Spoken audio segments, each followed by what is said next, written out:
2016 ಮುಗಿಯೋ ಹಂತಕ್ಕೆ ಬಂದಿದೆ. ಎಂದಿನಂತೆ ಈ ವರ್ಷ ಕೂಡ ಸ್ಯಾಂಡಲ್ವುಡ್ ನಲ್ಲಿ ಯಾರು ನಂಬರ್ 1 ಯಾರು ನಂಬರ್ 2 ಅಂತೆಲ್ಲ ಲೆಕ್ಕಾಚಾರ ಶುರುವಾಗಿದೆ. ಅದರಂತೆ ಹೀರೋಗಳಲ್ಲಿ ಟಾಪ್ 5 ನಲ್ಲಿ ಯಾರಿದ್ದಾರೆ ಅಂತ ನೋಡೋದಾದ್ರೆ ಟಾಪ್ 5 ನಲ್ಲಿ ಶಿವರಾಜ್ ಕುಮಾರ್.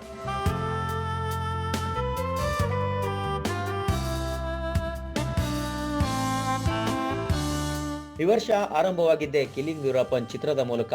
ರಿಯಲ್ ಘಟನೆಗಳನ್ನು ಆಧರಿಸಿ ತಯಾರಾಗಿದ್ದ ಈ ಸಿನಿಮಾ ನಿರೀಕ್ಷೆಯಂತೆಯೇ ಭರ್ಜರಿ ಸೌಂಡ್ ಮಾಡ್ತು. ಸುಮಾರು 13 ಕೋಟಿ ಗಳಿಸುವ ಮೂಲಕ ಬಾಕ್ಸ್ ಆಫೀಸ್ ನಲ್ಲಿ ಹಿಟ್ ಅನಿಸಿಕೊಳ್ತು. ಇನ್ನು ಪಿ ವಾಸು ನಿರ್ದೇಶನದ ಶಿವಲಿಂಗ ಕೂಡ ದೊಡ್ಡ ಮಟ್ಟಕ್ಕೆ ಹಿಟ್ ಆಗೋ ಮೂಲಕ century star back to back success ಕೊಡ್ತು. ಆದ್ರೆ ಬಹು ನಿರೀಕ್ಷಿತ ಸಂತೆಯಲ್ಲಿ ನಿಂತ ಕಬೀರ ಮಾತ್ರ ಗಳಿಕೆಯಲ್ಲಿ ನಿರಾಸೆ ಮೂಡಿಸಿತು. ಟಾಪ್ 4 ನಲ್ಲಿ ಯಶ್.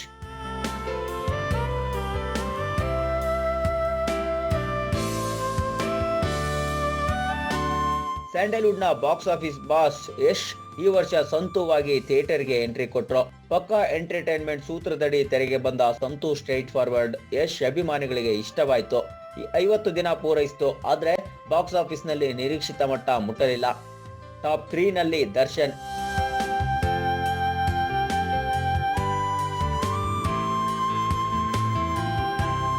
ಬಾಕ್ಸ್ ಆಫೀಸ್ ಸುಲ್ತಾನ್ ದರ್ಶನ್ ಈ ವರ್ಷ ಮೊದಲಿಗೆ ವಿರಾಟ ರೂಪದಲ್ಲಿ ಎಂಟ್ರಿ ಕೊಟ್ರು. ಆದ್ರೆ ಬಾಕ್ಸ್ ಆಫೀಸ್ ನಲ್ಲಿ ವಿರಾಟ ರೂಪ ದರ್ಶನವಾಗ್ಲಿಲ್ಲ. ಇನ್ನು ಸಖತ್ ಎಕ್ಸ್ಪೆಕ್ಟೇಷನ್ ಹೊತ್ತು ಬಂದ ಜಗ್ಗು ದಾದಾ ಒಂದು ಮಟ್ಟಕ್ಕೆ ಕಮಾಲ್ ಮಾಡಿದ. ತನ್ಮೂಲಕ ದಚ್ಚು ಮತ್ತೊಮ್ಮೆ ಬಾಕ್ಸ್ ಆಫೀಸ್ಗೆ ತಾನೇ ದಾದಾ ಅಂತ ಪ್ರೂವ್ ಮಾಡಿದ್ರು. ಟಾಪ್ 2 ನಲ್ಲಿ ಪುನೀತ್.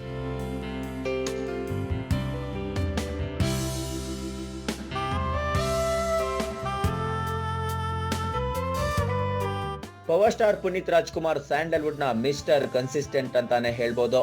ಈ ವರ್ಷ ಅಪ್ಪು ನಟನೆಯ 2 ಸಿನಿಮಾಗಳು ರಿಲೀಸ್ ಆದ್ವು. ಅದರಲ್ಲಿ ಚಕ್ರವ್ಯೂಹ ಎವರೇಜ್ ಸೇರಿಸಿಕೊಂಡ್ರೆ ದೊಡ್ಡಮನೆ ಹುಡುಗ ಅಂತೂ ಇಂತೂ ಹಿಟ್ ಲಿಸ್ಟ್ ಸೇರಿದೆ. ಟಾಪ್ 1 ನಲ್ಲಿ ಕಿಚ್ಚ ಸುದೀಪ್.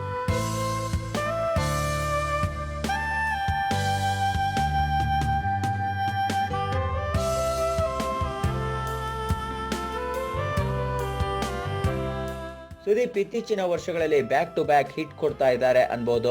ಮಾಣಿಕ್ಯ, ರನ್ನ ಚಿತ್ರಗಳ ನಂತರ ಕೋಟಿಗೊಬ್ಬ 2 ಮೂಲಕ ಬಂದ ಅಭಿನಯ ಚಕ್ರವರ್ತಿ ಮತ್ತೊಮ್ಮೆ ಕಮಾಲ್ ಮಾಡಿದ್ರು.